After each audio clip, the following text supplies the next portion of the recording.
Untuk membahas manuver politik Koalisi Merah Putih terkait Perpu Pilkada, telah hadir bersama kami Wasekjen PDIP Ahmad Basara dan pengamat politik Burhanuddin Muhtadi.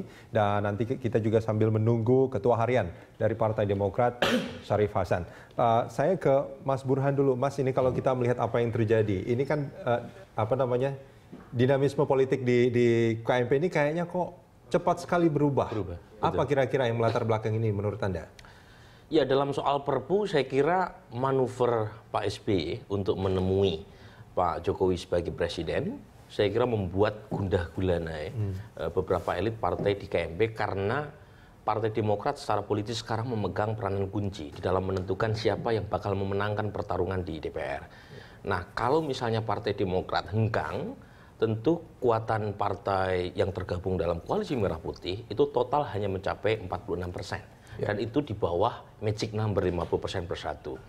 Jadi setelah P3 hengkang ke KIH, kemudian Partai Demokrat justru kekuatan politisnya makin kuat gitu ya. Jadi ketika P3 pindah ke KIH dengan kekuatan sekitar 7%, meskipun tidak bulat karena masih ada faksi SDA, ada dua, ya? Tetapi kekuatan KIH sendiri cuma sekitar 44%. Sementara kekuatan KMP minus Demokrat cuma 46%. Jadi dua blok koalisi besar di DPR ini tidak ada yang mencapai 50% bersatu. Disitulah Demokrat terlihat memainkan bandulnya gitu ya. Nah, dalam soal Perpu, jelas keputusan Partai Demokrat untuk menemui Pak SBY nggak bisa dilepaskan, menemui Pak Jokowi tidak bisa dilepaskan dari manuver Partai Golkar dalam Munas di Bali yang merekomendasikan penolakan terhadap Perpu. Jadi di situ saya kira yang membuat perubahan cepat terjadi. Dan lagi-lagi saya teringat satu pepatah lama dalam politik. Apa itu? Jadi yang mengesankan dalam politik, kata para pujangga, yaitu betapa cepatnya ya memori itu berubah, betapa cepatnya memori itu bergeser. Jadi memang persoalan arah mata angin yang gampang berubah. Dan kita saya kira tidak akan pernah lupa gitu ya. Beberapa waktu lalu elit-elit KMP mengungkapkan tentang betapa buruknya pilkada langsung, tetapi sekarang seperti ada orkestra, ada kur bersama. Bahkan pernyataan itu juga sebetulnya dilontarkan setelah ada kesepakatan dengan Demokrat juga sebetulnya.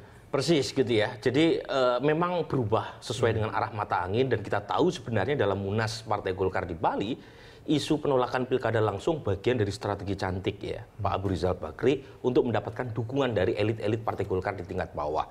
Karena kalau misalnya melalui pilkada lewat DPRD, itu lebih mudah untuk memasang gitu ya elit-elit DPR, elit-elit Partai Golkar di bawah untuk menjadi kepala daerah. Jadi ini sebenarnya strategi dari Pak Ical untuk mendapatkan dukungan dari peserta Munas untuk kembali menjadi ketua umum, tetapi kemudian dimentahkan dengan sangat gampang melalui Twitter. Jadi Twitter lebih hebat ketimbang Munas. Ya, ini menarik sekali sebetulnya apa yang terjadi di Golkar kemarin, kan itu gembar-gembornya luar biasa, Bung Bas, bahwa mereka menolak pilkada langsung. Terus sebelumnya juga beberapa partai menyatakan bahwa pilkada langsung itu lebih banyak mudorotnya gitu daripada manfaatnya. Ini menjadi angin segar tentunya pernyataan-pernyataan mereka saat ini bagi PDIP, bagi Bung Bas juga tentunya. Ya, tentu saja kami memahami bahwa dinamika politik itu sesuatu yang dinamis, dialektis. Tidak ada yang permanen dalam politik. Apalagi kalau aktor-aktor politiknya memainkan kartu-kartu politiknya itu tanpa dasar ideologi, tanpa moralitas, tanpa etika, dan tanpa hukum. Semua dapat berubah. Bukan hanya setiap minggu, setiap hari, bahkan setiap jam, setiap menit pun bisa berubah. Tapi oleh karena itu, bagi PDI Perjuangan, sebetulnya kalau mau analog dengan sikap Golkar hari ini, bisa saja kami mengatakan, oh dulu kami juga dikhianati oleh Partai Demokrat di tingkat walkout. Makanya kami mungkin akan bersikap beda sekarang. Bisa saja kalau politik PDI Perjuangan tanpa moral dan etika, kami akan menggunakan politik balas dendam seperti itu. Tapi kami lagi-lagi menegaskan tidak ingin berpolitik dengan cara-cara yang tanpa basis ideologi yang jelas, tanpa etika, tanpa moral, tanpa hukum. Karena urusan pilkada rakyat atau pilkada langsung ini sesuatu yang menurut kami adalah perintah ideologi Pancasila yang diejawantahkan dalam pasal 1 ayat 2 Undang-Undang Dasar Negara Republik Indonesia tahun 1945. Artinya ini suatu hal yang prinsipil. Sehingga oleh karena itu tidak bisa sesuatu yang prinsip itu dikompromikan, dibargainkan, apalagi bisa dirubah sesuai dengan selera politik. Ini kan satu hal yang menurut saya paradoksal. Argumentasi yang dibangun oleh Pak Abu Jar Bakri mengatakan bahwa mereka mendukung pilkada langsung karena sesuai dengan sila keempat Pancasila. Artinya kan mengutip sesuatu yang prinsip. Masa sih sesuatu yang prinsip itu bisa dirubah dalam suatu situasi yang singkat yang bahasa Profesor Burhan Mutadi itu tadi diselesaikan lewat Twitter.